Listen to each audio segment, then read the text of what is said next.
नमस्कार, न्यूज 24 देख रहे हैं आप। मैं हूं आपके साथ डॉक्टर मीना शर्मा। बहुत बार, बहुत जगह, बार बार आपने ये कहावत सुनी होगी, पैसे में बड़ी ताकत होती है, पैसा पैसे को बढ़ाता है, माया मिले माया को, कर कर लंबे हाथ।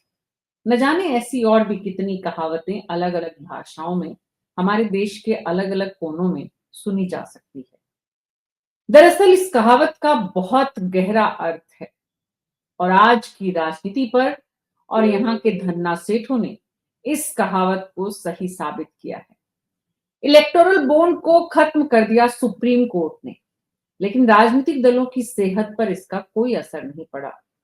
इस वक्त देश में ताकतवर राजनीतिक दल बीजेपी है, इसलिए 80% से ज्यादा राजनीतिक चंदा बीजेपी को मिला। बाकी कांग्रेस और कुछ 8% लगभग कांग्रेस और कुछ अन्य दलों को। ये जानकारी चुनाव आयोग की तरफ से जो जारी की गई, साझा की गई है और जो इस वक्त इलेक्टोरल बॉन्ड पर बहुत बहस हुई थी, उसके बाद अब राजनीतिक चंदे की जो स्थिति है, ये कैसे सत्ता में सत्ता को बढ़ाती है, इसकी गवाही दे रही है और कैसे इसका इस वक्त देश में चर्चा जो हो रही है, उसके मायने निकाले जा रहे हैं। हमारे खास मेहमानों के साथ इसी पर विस्तार से चर्चा करते हैं। हमारे साथ वेद माथुर जी हैं, आर्थिक और नमस्कार। राजनीतिक मामलों के जानकार हैं। प्रशांत देव, एसोसिएट एडिटर, न्यूज 24। मानस श्रीवास्तव जी, ब्यूरो चीफ, उत्तर प्रदेश के। प्रमोद गोस्वामी जी, वरिष्ठ पत्रकार। प्रोफेसर दिनेश कुलश्रेष्ठ, आप अर्थशास्त्री हैं। आप सभी का बहुत बहुत स्वागत है। प्रशांत जी, दिल्ली में बैठकर कैसे देख रहे हैं आप ये जो जानकारी देश के सामने आ रही है? हालांकि इस जानकारी में दिलचस्पी रखने वाली जनता बहुत कम है, लेकिन जो रखते हैं वो पूरी रखते हैं और चर्चाएं इसको लेकर जो होती हैं वो दूर तलक जाती हैं। तो अभी चर्चाएं क्या हो रही हैं? देखिए, जो आपने बात कही कि जो लोग जानकारी रखते हैं, तो कल ट्वीट आया कांग्रेस का और समाजवादी पार्टी का। तो दो लोगों को ट्वीट आया और दो लोगों को वो ये दो वो लोग हैं जिनको पैसे सबसे कम मिले। तो उन्होंने ऐसे समझिए कि कम पैसे मिले तो शोर मचाना शुरू किया, क्योंकि ये तो हमेशा से होता है।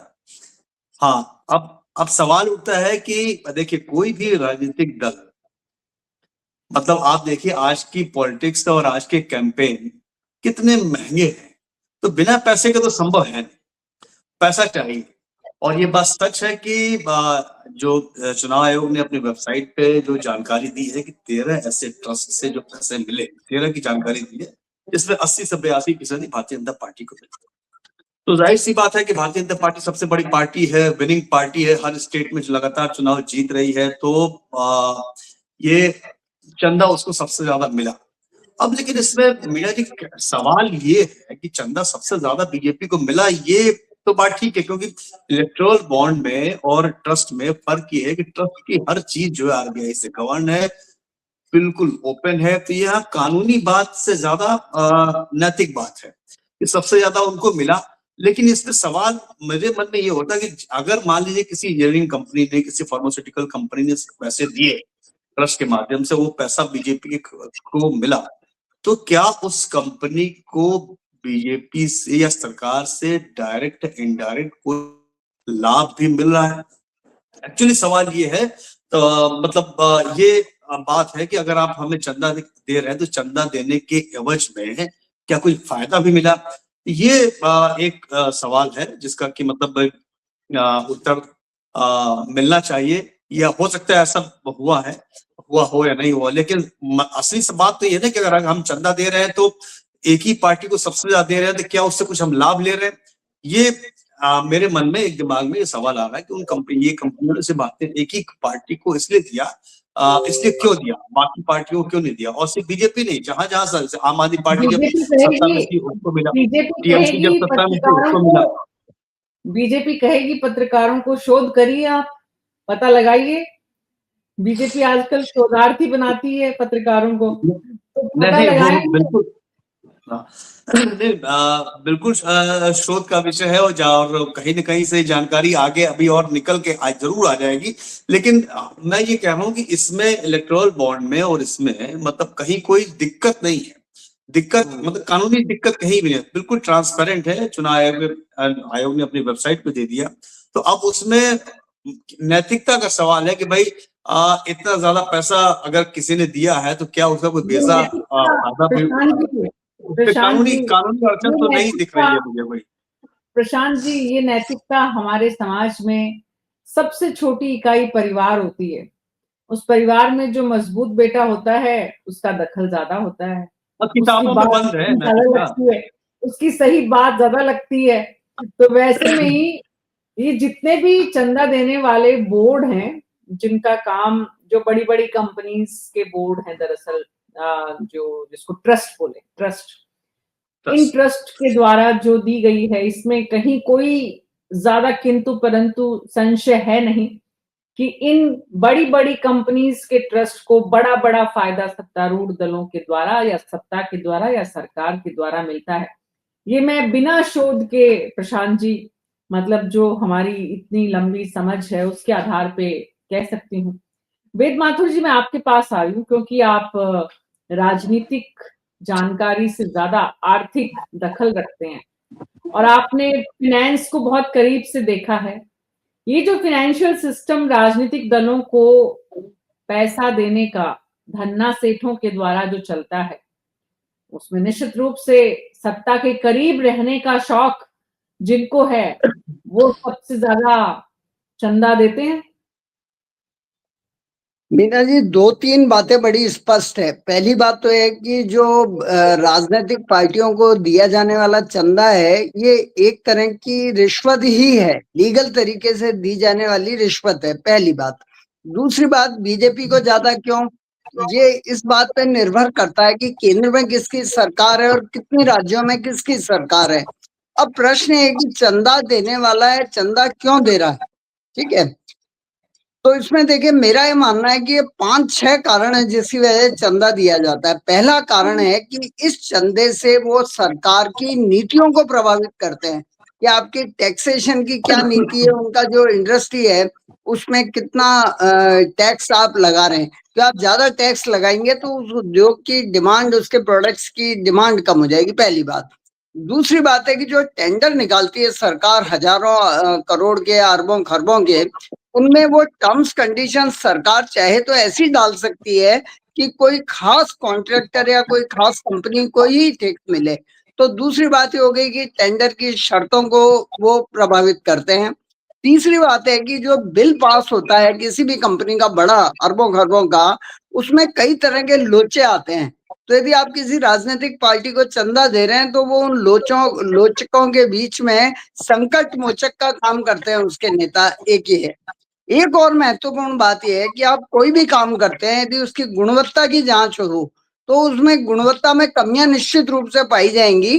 तो जब आपने चंदा दिया है तो जो आपके राजनीतिक आका हैं वो गुणवत्ता में कमी होने के बावजूद आपके बिल को पास करवा देंगे। एक और महत्वपूर्ण बात, अंतिम महत्वपूर्ण बात यह है मीना जी, कि कोई भी कॉरपोरेट यदि संकट में पड़ता है तो वो सहायता मिलती है। जैसे कोई फाइनेंशियल क्राइसिस के अंदर है तो जिनको चंदा दिया है वो वित्त मंत्रालय के द्वारा बैंकों पे, एलआईसी पे दबाव डालेंगे कि इनकी कंपनी में इन्वेस्ट करिए या इनको लोन दीजिए। तो ये स्पष्ट है कि ये जो राजनीतिक पार्टियों को चंदा मिल रहा है, एक तरह की लीगल रिश्वत है और जो ज्यादा ताकतवर है उसको मिलेगी। अंतिम बात मैं इस संदर्भ में ये कहना चाहूंगा कि जितना चंदा ये ले रहे हैं, मेरा सवाल ये है बीजेपी से कि क्या आपको वाकई इतने चंदे की जरूरत है?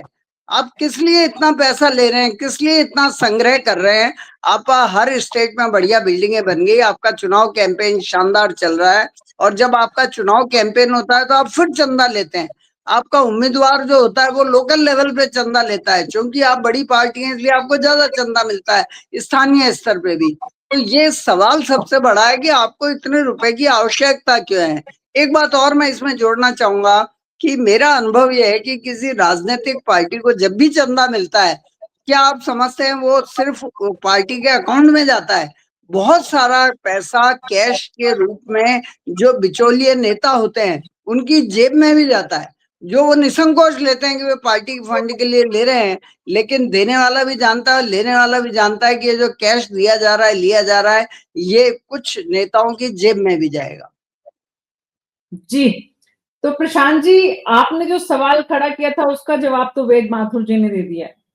अब मैं आगे बढ़ती हूँ और मानस जी भी जुड़ गए हैं। मानस जी ट्रेवल कर रहे हैं, लेकिन प्रमोद जी बहुत देर से इंतजार कर रहे हैं और प्रोफेसर धीरेश कुलश्रेष्ठ। तो मैं पहले प्रमोद जी के पास जा रही हूँ। प्रमोद जी, कुछ भी नया नहीं है, हमेशा से यही होता रहा। जब सत्ता में कांग्रेस पार्टी थी तो चंदा सत्ता में कांग्रेस पार्टी थी, इसलिए कांग्रेस को मिला। आज सत्ता में बीजेपी है तो बीजेपी को मिला, तो इसमें कोई नई बात नहीं है। लेकिन क्या आप महसूस करते हैं कि पहले तुलनात्मक रूप से विपक्ष को जितना मिलता था वो तुलनात्मक रूप से बहुत कम हो गया? इस वक्त के विपक्ष को 80% और 8%, बहुत बड़ा फर्क है। मीना जी, देखिए, माथुर साहब ने चंदे की व्यापक व्याख्या कर दी और बिल्कुल सही है। और ये शब्द उन्होंने बहुत अच्छा चुना कि ये लीगल रिश्वत है। ये बिल्कुल एकदम परफेक्ट शब्द है कि रिश्वत ले रहे हैं और राजनीतिक दल रिश्वत को बड़ा गंदा मानते हैं। तो ये बड़ा सुंदर काम कर रहे हैं, लीगल कर रहे हैं, मतलब रिश्वत भी लीगल है। तो और जो आधार दिए, देखिए, पहले भी ये बात भी आपने जो कहा वो सही है कि कांग्रेस भी चंदा लेती थी, लेकिन उसकी कुछ सीमाएं थी। और चाहे वो उस समय के उद्योगपति टाटा रहे हों, बिरला रहे हों, या और रहे हों, अंबानी भी जी आ गए थे, ये सब रहे हों, उन सबसे लेते रहे थे। उसके एवज में भी जो माथुर साहब ने कहा कि वो चीजें तब भी थी, अब भी है, तब कम थी, अब ज्यादा है, तब चंदा कम था, अब चंदा ज्यादा है, और पूरी व्याख्या कर दी। ये बात सही है।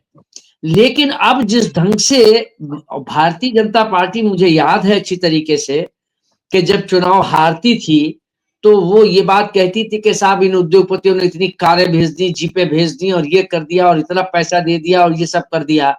वही अब ये कर रही है, बीजेपी कर रही है। तो एक बात तो बहुत साबित हो गई है कि ये हमाम में सारे, चाहे बीजेपी हो, कांग्रेस हो, कोई दल, ये सब नंगे हैं।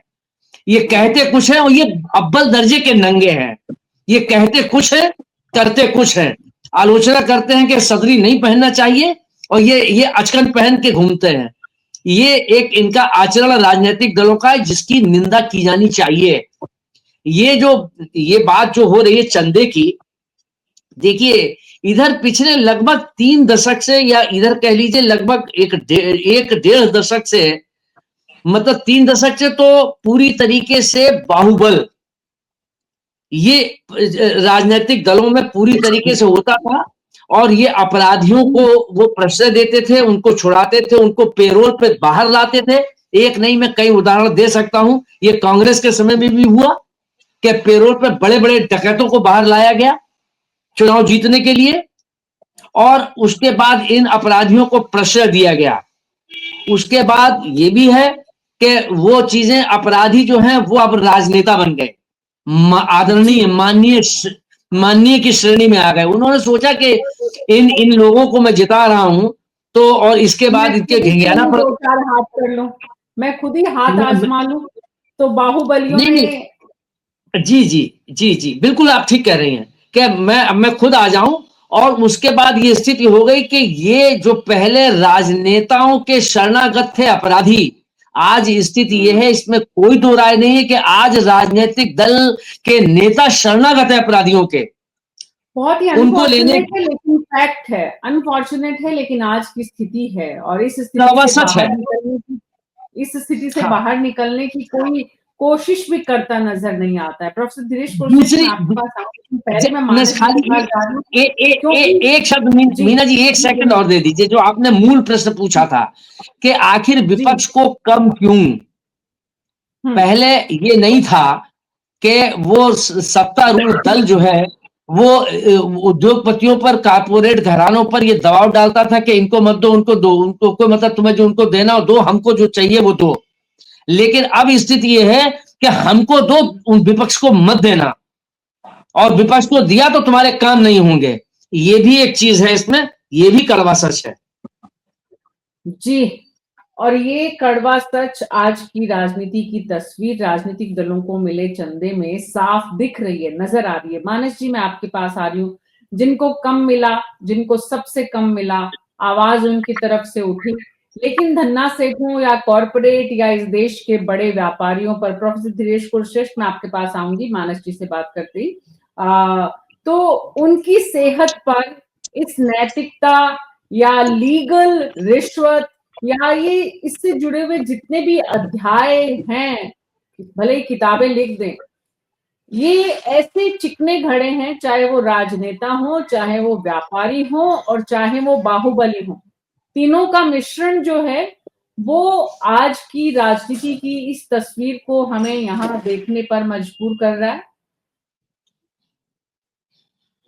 देखिए, सबसे पहली बात तो ये है इसमें कि बहुत पुरानी बात हो गई जब हम लोग बहुत नए-नए जर्नलिज्म में आए थे, तो हमारे गुरुजी एक शेर कहा करते थे, मुझे पूरा याद तो नहीं है लेकिन उसकी अंतिम लाइन थी, एक ऐसा दौर आएगा जब भ्रष्टाचार को शिष्टाचार कहा जाएगा। तो ये भ्रष्टाचार जो है, ये अब शिष्टाचार की श्रेणी में आ गया, तो अभी लीगल रिश्वत की बात हुई और जहाँ से प्रमोद जी ने जहाँ से छोड़ी अपनी बात, वहीं से मैं आगे लेके चल रहा हूँ कि एक तरीके से ये एक नए किस्म का करप्शन है ये। और दूसरी सबसे जो अहम बात ये है कि ये बात सही है कि पहले तमाम सारे जो औद्योगिक घराने थे या बड़े व्यापारी थे, वो अपने पसंदीदा दलों को चंदा दिया करते थे, उन पर कोई बहुत दबाव इस तरीके का नहीं होता था। लेकिन अब जो वर्तमान परिस्थिति है, उसमें 2 चीज़ों का बहुत बड़ा बदलाव हुआ। पहली बात, वो जो चुनाव लड़े जाने लगे, वो बाहुबल के बाद अब धनबल पे लड़े जाते हैं और उसमें बहुत ह्यूज अमाउंट खर्च होता है। आज चुनाव लड़ना कोई आसान बात नहीं है। किसी सामान्य व्यक्ति के लिए कोई सोचे पर्चा छाप के चुनाव लड़ लेगा, तो वो अब संभव नहीं है इस दौर में। करोड़ों रुपए खर्च होते हैं एक विधायक का चुनाव लड़ने में और जितना घोषित होता है उससे कई गुना ज़्यादा वो खर्च होता है। तो इसमें पार्टी भी बहुत फंड करती है क्योंकि ज़रूरी नहीं कि हर उम्मीदवार के पास इतना पैसा, और पार्टियाँ अब अपनी भी दूसरे किस्म की ब्रांडिंग करती हैं। अब इसको थोड़ा-सा इस तरीके से समझिए कि आज से करीब-करीब 1 दशक पहले जब देश में भारतीय जनता पार्टी की सरकार बनने जा रही थी और एक कैंपेन चल रहा था पूरे देश में, तो पहली बार जब पीके की एंट्री हुई, किसी ने जाना कि ये पीके कौन है, तो उस वक़्त से ही ये बात समझ में आने लगी थी कि सियासी दल भी अब कारपोरेट घरानों की तरह चुनाव लड़ेंगे, उनकी लड़ाई भी वैसे ही हो गई है। अब आप किसी एक कंपनी को, किसी एक एजेंसी को 400-500 करोड़ रुपए का ठेका देते हैं और वो फिर आपके लिए कैंपेन चलाती है, ब्रांडिंग करती है सोशल मीडिया से लेकर के, अपनी तमाम जगहों पे टीम उतार करके, उसके बाद जो कैंपेन होता है, रथ यात्राएँ निकल रही है, उसपे एक सिस्टम होता है कि कहाँ-कहाँ फिर आप वॉर रूम बना रहे हैं, तो उसमें बहुत पैसा खर्च होता है, बहुत बड़े पैमाने पे एम्प्लॉइज़ हायर किए जाते हैं, जो तय करते हैं कि कैसे आपकी ब्रांडिंग होगी। किसी आप इलाके में जाते हैं, तो वहाँ पर किस तरीके से आपको प्रचार करना, वहाँ के स्थानीय मुद्दे क्या हैं। तो एक तरीके से ये कारपोरेट घरानों की तरह लड़ाई शुरू हो गई और यहाँ पर कार्यकर्ताओं की भूमिका बिल्कुल नगण्य सी हो गई है। इस बात को हर सियासी दल के कार्यकर्ता भी महसूस करते हैं। ये बात हुई पहली कि ये इतने पैसों की ज़रूरत पड़ क्यों रही? क्योंकि जब आप चुनाव ऐसे लड़ेंगे, तो निश्चित तौर पर बहुत बड़े स्तर पर आपको पैसों की आवश्यकता होगी। अब दूसरी जो बात है कि इनको पैसा दिया जाए या उनको ना दिया जाए, तो ये एक नए किस्म का ये शुरू हो गया है तरीका कि आप विपक्ष को इतना कमज़ोर कर दीजिए हर तरीके से कि वो आपके सामने खड़े ही ना हो पाए, क्योंकि जब पैसे से ही चुनाव लड़ा जाना है, जहाँ पर मुद्दे बहुत मायने नहीं रखते हैं, जहाँ पर उम्मीदवार बहुत मायने रखता है, किसी पार्टी में काम करते हुए वही आदमी सबसे बड़ा करप्ट होता है, लेकिन जब वो आपके पसंदीदा दल में आ जाता है, आपके अपने दल में आ जाता है, तो वो पाक साफ हो जाता है। तो ऐसा दौर नहीं रहा अब कि जहाँ पर किसी प्रत्याशी की छवि पर चुनाव लड़ा जाए या फिर किसी पार्टी की विचारधारा नीतियों को लेकर के कोई बहस हो या कोई बात हो। चुनाव पूरी तरीके से लड़ा जा रहा है परसेप्शन के आधार पर, और परसेप्शन बनाती हैं कंपनियां, जो बड़ी-बड़ी कंपनियां जो आपके लिए काम करती हैं। तो ये एक नए किस्म की लड़ाई शुरू हुई है उत्तर प्रदेश की सियासत में। इसमें पैसों की बहुत आवश्यकता है और पैसों की बहुत आवश्यकता है, तो उसका एक रास्ता निकाला गया। रास्ता ये निकाला गया कि आप किस तरीके से चंदा देंगे, एक तरीके से जो कहा गया था, शब्द जो इस्तेमाल हुआ, लीगल रिश्वत है। तो अब ये बिल्कुल ये सही बात है, सही शब्द है कि एक तरीके से आपने रिश्वत को भी एक तरीके से कानूनी जामा पहनाने की कोशिश की है। अच्छा, आम जनता जिसको इतनी समझ नहीं है कि किस बुनियादी मुद्दों पर चुनाव लड़ा जाए, आमतौर पर जो चुनाव है वो परसेप्शन के आधार पर या हिंदू मुसलमान के आधार पर लड़े जाते हैं। यहाँ पर शिक्षा, स्वास्थ्य इन सब की कोई बात नहीं होती है। वो दौर भी नहीं रहा कि रोटी, कपड़ा और मकान मांग रहा है हिंदुस्तान। इस नारे पे सरकारें बदल जाया करती थी। हरित क्रांति जैसा नारा भी अब नहीं रहा, जय जवान जय किसान जैसे नारे भी नहीं रहे अब। तो अब सियासत बहुत दूसरे किस्म की है, और दूसरे किस्म की जब सियासत हुई तो पैसा बटोरने का तरीका भी दूसरे किस्म का ही इजाद कर लिया गया। अब ये बात सही है कि विपक्ष के पास कम है, इसलिए वो हमला कर रहे हैं और कह रहे हैं कि ये भारतीय जनता पार्टी एक नए तरीके का करप्शन कर रही है, और वो सवाल उठा रहे हैं कि क्यों भारतीय जनता पार्टी को इतना पैसा दिया गया। लेकिन इसमें भी क्या शक है कि जिसकी सरकार होगी, जाहिर सी बात है, जो उद्योगपति है, क्या पहले उद्योगपति चंदा नहीं दिया करते थे? वो तब भी दिया करते थे, लेकिन तब वो दूसरे तरीके से दिया जाता था, चोरी छुपे दिया जाता था। लेकिन अब तो आप खुल करके ले सकते हैं, तो आप ज्यादा भी अमाउंट ले सकते हैं, उस पर कोई आपकी रोक टोक नहीं है। ये इसका लेकिन एक गंभीर परिणाम ये भी है, जिस पर मुझे लग रहा है कि शायद चर्चा नहीं हो रही है।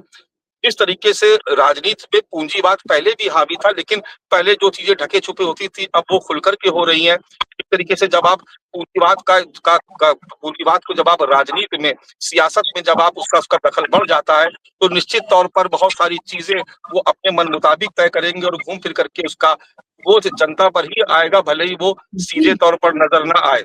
लेकिन जी विपक्ष मानस उसको कितना बड़ा मुद्दा बना पाता है, मुद्दा बनाने के बाद कितना जनता को समझा पाता है, मतदाताओं को समझा पाता है, ये सब भी डिपेंड करेगा। क्योंकि यहाँ पर विपक्ष की भी एक नाकामी है कि वो तमाम सारे मुद्दों को उस तरीके से नहीं उठा पाती जिस तरीके से उठाना चाहिए, या यूं कहें कि मीडिया में उनको वो स्थान नहीं मिलता है जो स्थान उनको मिलना चाहिए। बहुत सारे तमाम सारे इसके पहलू हैं, एक लंबी बहस है, और ये मुझे लगता नहीं कि चुनाव में कोई मुद्दा मानस जी मीडिया विपक्ष की आवाज उठाने से रुक नहीं सकता अगर विपक्ष निरंतर जनता के मुद्दों को आवाज देता हुआ दिखे, बशर्ते कि विपक्ष दिखे।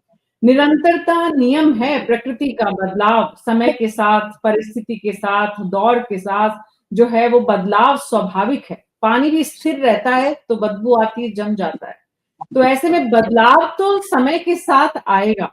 राजनीति में बदल रही है, समाज बदल रहा है, तौर तरीके बदल रहे हैं, युद्ध लड़ने के तरीके बदल गए। युद्ध भी जब लड़े जाते थे तब भी पैसा ही ताकत बनता था, अलग अलग तरीके से वही काम आता था। राजा महाराजाओं के दौर में भी और लोकतंत्र में भी, आजादी की लड़ाई में भी पैसा ही बहुत बड़ा फैक्टर रहा। आजादी के बाद सत्ता बनाने में भी बहुत बड़ा फैक्टर रहा, इसलिए उसे तो दरकिनार किया नहीं जा सकता। लेकिन ये जो अर्थशास्त्र राजनीति का जो है वो अब थोड़ा सा पेचीदा हो रहा है, थोड़ा सा कुछ ज्यादा कॉम्प्लेक्सिटीज आ रही है उसमें प्रशांत देव जी। तुलनात्मक रूप से प्रगति होती है समाज की, तो प्रगति में सारे आयाम प्रगति की तरफ जाने चाहिए, लेकिन यहाँ पर हम प्रगति नहीं देख रहे हैं। ये एक तरह का डेमोक्रेसी में भी हिपोक्रेसी है। देखिए, बात बिल्कुल ठीक है, आपकी बात भी ठीक है, और जो मानस जी ने जो बात बताई मैं उससे बहुत सहमत हूं कि ये पूरा इवेंट मैनेजमेंट पॉलिटिक्स का दौर चल रहा है। अभी देखिए, हम बिहार इलेक्शन में जब हम लोग गए थे कैंपेन करने, तो देख रहे थे जिस हर आदमी मतलब बीजेपी का हेलीकॉप्टर लेके उड़ रहा है, हेलीकॉप्टर लेके उड़ रहा है, जेट से चल रहा है, मतलब कोई कमी उसके पास नहीं थी साधन और संसाधन की। और दूसरी तरफ में दूसरे पक्ष के नेताओं को देखता था तो उनको थोड़ा इंतजार भी करना पड़ता था, मतलब उनको साधन के इंतजाम करने पड़ते थे, इंतजार करना पड़ता था, मतलब व्यवस्था को जुटानी पड़ती थी। तो ये एक बड़ा डिफरेंस है, आ जाता है। तो मैं एक कांग्रेस के नेता से बात कर रहा था, वो कैंपेन करने के लिए गए थे इंडिया ब्लॉक के तरफ से। उन्होंने एक लाइन उन्होंने बड़ी इंपॉर्टेंट कही यार, कि ये जो अनपैरेलल है हिसाब किताब हमारा और उनका, हम कहीं उनके मुकाबले खड़े ही नहीं होते चुनाव लड़ने में। जिस तरीके से उनका कार्यकर्ता से लेकर के बड़े स्तर तक की जो उनकी तैयारी है, और उसमें वो कहीं खड़े ही नहीं होते।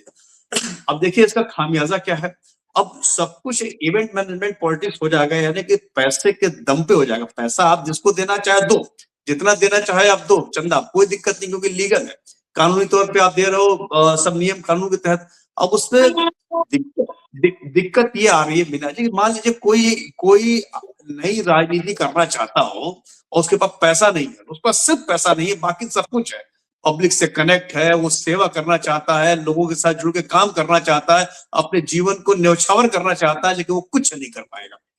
क्योंकि वो अगर चाहता भी है अपनी कॉन्स्टिट्यूंसी में करना, कोई ऐसा विधायक, ऐसा सांसद अपना बनना चाहता है, कोई काम करना चाहे, चुनावी करियर में आना चाहता है, तो नहीं आ सकता, आ ही नहीं सकता, क्योंकि इतनी ऊंची दीवार खड़ी है पैसे की, रुपए की, धन दौलत की, कि उसमें वो आ ही नहीं सकता। मैं पार्लियामेंट में जाता हूँ, मैं सब सांसदों को देखता रहता हूँ, वो सिर्फ सांसद नहीं है, सांसद होना उसका सबसे छोटा काम है। वो कोई ना कोई व्यापारी है, कोई ना कोई बड़ा आदमी है, कहीं ना कहीं से उसका सिस्टम है, तब वो सांसद बना हुआ है। एक तो उड़ीसा के एक सांसद है सारंगी साहब, उनको मैं देखता हूँ, वो सिर्फ सांसद है, उन्हें कोई पूछने वाला नहीं। तो पैसे का जोर जो इस राजनीति में आया है ना, इसमें ठीक है, तो आप अच्छा काम किए या बुरा काम किए, लेकिन बिना पैसे वाले की कहीं कोई जगह नहीं।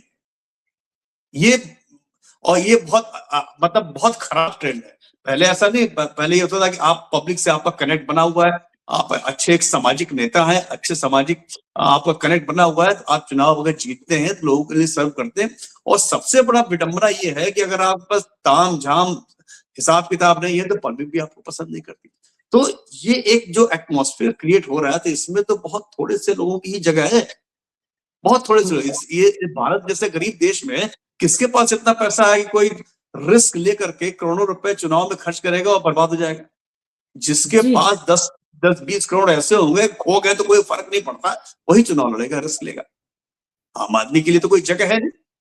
ये ऐसी पॉलिटिक्स, तो मुझे इस इवेंट मैनेजमेंट पॉलिटिक्स से मुझे दिक्कत या परेशानी इसी बात से है कि पैसा जिसके पास है आप लड़ो, लेकिन जिसके पास नहीं है उसका वो समाज में कुछ कर नहीं सकता, राजनीतिक क्षेत्र में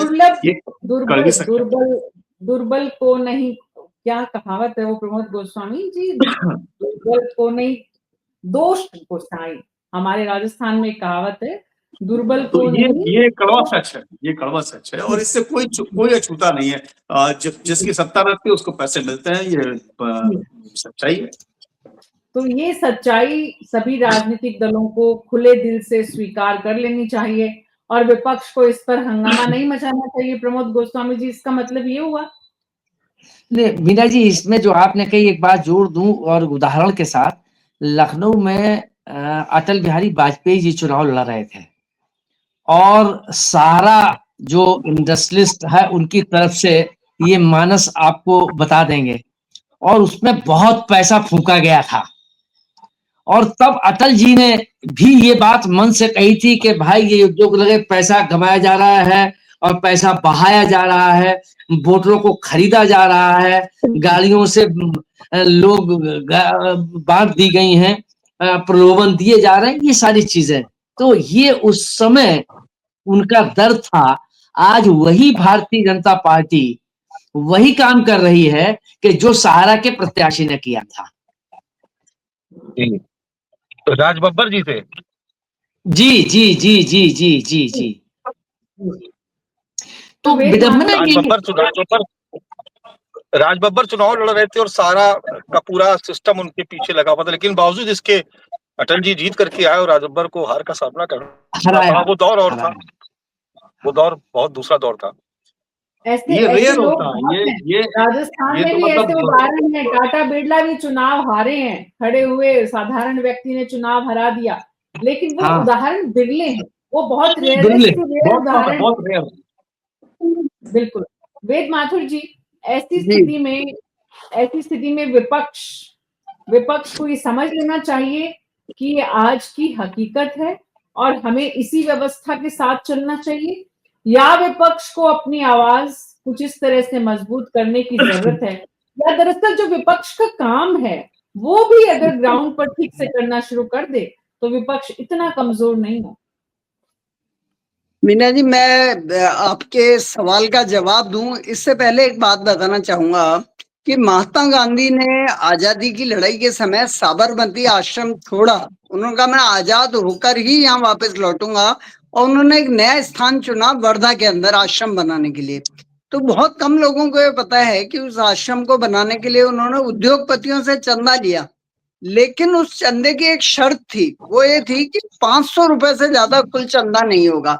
मतलब 500 रुपए से ज्यादा चंदा करके उसको बनाए गए आश्रम को तो उन्होंने कहा मैं छोड़ के चला जाऊंगा, तीसरी जगह चला जाऊंगा। तो ये उनकी मॉरल वैल्यूज थी जो खुद कांग्रेस भूल गई। कांग्रेस के साथ समस्या ये है कि आज उसके लिए जो जहर आया है दुनिया में, वो जहर उसने खुद ने तैयार किया है। अब ये है कि वो विषपान उनको खुद करना पड़ रहा है। खैर, मैं जो अभी बात कही गई इवेंट मैनेजमेंट की और पैसे के बारे में कि भाई भाजपा इवेंट मैनेजमेंट कर रही है, वो काफी हद तक सही है। लेकिन उसमें एक बहुत बड़ा लेकिन ये है कि जब भारतीय जनता पार्टी विपक्ष में थी और सुषमा स्वराज लोकसभा में बोलती थी, तो बहुत सारे मतदाता ऐसे थे, लाखों करोड़ों, जो उससे प्रभावित होके, उनके भाषण से प्रभावित होके वोट देते थे। मुझे अभी भी पता है कि एक बार महंगाई पे उनकी स्पीच थी लोकसभा में, तो उन्होंने अपनी स्पीच से सिद्ध कर दिया कि इस देश में महंगाई समेत जितनी भी बुराइयां हैं वो सब कांग्रेस के कारण है, और जिस दिन कांग्रेस जाएगी बुराइयां समाप्त हो जाएगी। आप मुझे कांग्रेस के किसी भी नेता का ऐसा भाषण बताएं जिसको 20 साल, 30 साल, 40 साल बाद याद रखा जाए। आज का नेता हो जिसको 40 साल बाद भी याद रखा जाएगा, ऐसा कोई नेता नहीं है। एक बात। दूसरी बात यह है कि लोकसभा और राज्यसभा ऐसे फोरम है कि जहां पे यदि आप प्रभावी ढंग से अपनी बात उठाते हैं तो उसके लिए पैसे की जरूरत नहीं है आपको, आप आसानी से उठा सकते हैं, या फिर आप एकदम सड़क पे अपनी बात उठाएं। मीना जी, आप राजस्थान की राजनीति को अच्छी तरह जानती है। जब गहलोत जी यहाँ सत्ता में थे राजस्थान के अंदर, तो आपको पता है कि एक भारतीय जनता पार्टी के विधायक किरोड़ी लाल मीणा जी ने, अकेले व्यक्ति ने, बिना कोई पैसा खर्च किए हुए पूरे 5 साल तक कांग्रेस की नाक में दम रखा, आम आदमी की आवाज उठाई, और जो भी समस्याएं थी उनको इस ढंग से उठाया कि आम आदमी को लगने लगा कि मेरी समस्याओं की जड़ कांग्रेस है, और जिस दिन ये जाएगी तभी मेरी समस्या का समाधान होगा। तो सिर्फ मनी पावर को ब्लेम करके कांग्रेस नहीं बच सकती अपनी जिम्मेदारी से। लेकिन जैसा मैंने पहले भी सवाल उठाया कि भारतीय जनता पार्टी से सवाल मैं जरूर करूंगा और लोगों को करना चाहिए कि आप जो दौलत इकट्ठी कर रहे हैं इसका करेंगे क्या, इसकी जरूरत क्या है आपको? आपने भवन बना लिए, चुनाव के अंदर लिमिट तय है, सब कुछ है, फिर इतना पैसा क्यों आप इकट्ठा कर रहे हैं? निश्चित रूप से एक सवाल है। लेकिन अंत में मैं अपनी बात को कंक्लूड करते हुए कहूंगा कि यदि कांग्रेस या कोई भी जर्नलिस्ट ये मान रहा है कि भाजपा सिर्फ पैसे के बल पे जीत रही है, तो ये गलत है। मैं इस पे 1 घंटे का व्याख्यान दे सकता हूँ, जस्ट 2 लाइन और बोलूंगा मैं। लेकिन मैं एक छोटी सी बात बता रहा हूँ।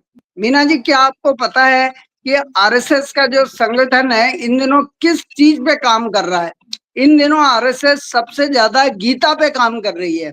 अभी मेरे कम से कम 10 दोस्त गीता के कॉन्फ्रेंसेस कहें या सेमिनार्स में जाके आए हैं, जहाँ मात्र 3,000 रुपए में पूरी और अलग अलग जगह पे 4 दिन तक बढ़िया होटल में रहना, खाना और ये सारी व्यवस्था की जा रही है।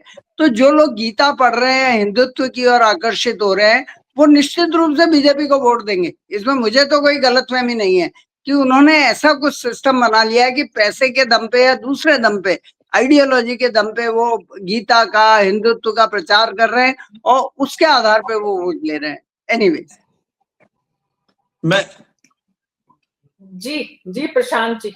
हाँ मीना जी, मैं बस सर से मैं ये नहीं कह रहा हूँ कि सिर्फ बीजेपी की, मसला ये है ना कि बीजेपी आज देखिए सबसे बड़ी राजनीतिक पार्टी है, उसकी आइडियोलॉजी लोगों को पसंद आती है, उसके नेता करिश्माई नेता है, फिर भी ये जो राइडर जो मनी पावर का क्यों है भाई? आपकी इतनी रीच है, आपकी कार्यकर्ता सबसे ज्यादा है, आपके बूथ लेवल कार्यकर्ता सबसे ज्यादा है, आप सबसे बड़ी कार्यकर्ताओं की पार्टी है, इतनी बड़ी पार्टी है, फिर भी ये मनी पावर का राइडर आपको लगाना क्यों पड़ रहा है? मैं इसलिए नहीं करूंगा सिर्फ पैसे के दम पे जीत रहे हैं भाई, आपको तो बिल्कुल इतने तरीके से संगठन इतनी मजबूत है तो यहाँ पैसे की जरूरत नहीं होनी चाहिए। मेरा कहना ये है कि जो एक इवेंट मैनेजमेंट का जो दौर चला है ना, उस इवेंट मैनेजमेंट में आम आदमी की जगह नहीं है। अगर वो राजनीति में अपनी जगह बनाना चाहे तो मेरा कंसर्न सिर्फ इतना है, पैसे तो आप ले रहे हैं, पैसे आपको वैधानिक तरीके से, मैं कह रहा हूँ कि जो गाँव तक, शहर तक, जो आप यहाँ तक कि पंचायत के चुनाव में भी आप देखिए कितना भारी भरकम पैसा खर्च होता है ग्राम प्रधानी के चुनाव में। तो ये चीजें जो है, इसका मतलब ये है कि आपका डायरेक्ट जो आप देख डायरेक्ट जो कनेक्ट बनता है ना, पूरे देश जो में डायरेक्ट जिस कनेक्ट बनता है कैडर को नेता और जनता के बीच का, वो कनेक्ट टूट रहा है और पैसा उसको भर रहा है। ये दिक्कत है। वो कनेक्ट तोड़ने वाला कौन है? वो कनेक्ट तोड़ने वाला पार्टी का कैडर और कार्यकर्ता है, और वो सबसे ज्यादा डिसअपॉइंटेड है कि पैसा नहीं है पार्टी के पास तो करें क्या। ये परेशानी ग्राउंड पर बहुत बड़ी संख्या में कार्यकर्ता द्वारा बताई, सुनाई, समझाई और देखी जा सकती है। प्रोफेसर दिनेश कुलश्रेष्ठ हमारे साथ थे, लेकिन कुछ लगता है वो बड़े नाराज हुए आज, क्योंकि पैनलिस्ट ज्यादा थे और उनका समय लगा। तो मैं उनसे माफी मांगती हूँ, और समय की कमी है, नहीं तो मैं और चर्चा को आगे बढ़ाती। मानस जी, मैं आपके पास आना चाहती थी, लेकिन समय ऑलरेडी ज्यादा हो गया है, और विषय ऐसा है कि जिस पर हम 2 घंटे, 3 घंटे, 4 घंटे भी डिस्कस करें तो हमारी जो दर्शक हैं उनको ठीक से ये बात समझ में आए कि दरअसल ये कितनी बड़ी गणित है, ये कितनी बड़ी अर्थशास्त्र है, जो दरअसल महज कुछ संगठनों के भीतर 13 कुल मिला के घराने हैं जो दानदाता हैं, और लेने वाली एक देश की सबसे बड़ी पार्टी, और मुश्किल से 5, 7, 10 पार्टीज और हैं, जिसमें से विपक्ष के नाम पर सबसे मजबूत चेहरा कांग्रेस पार्टी, महज 8% जिसे ये पैसा हासिल हुआ है। इससे अंदाजा लगाया जा सकता है कि समाज और अर्थव्यवस्था कैसे चलती है और कैसे चलाई जाती है।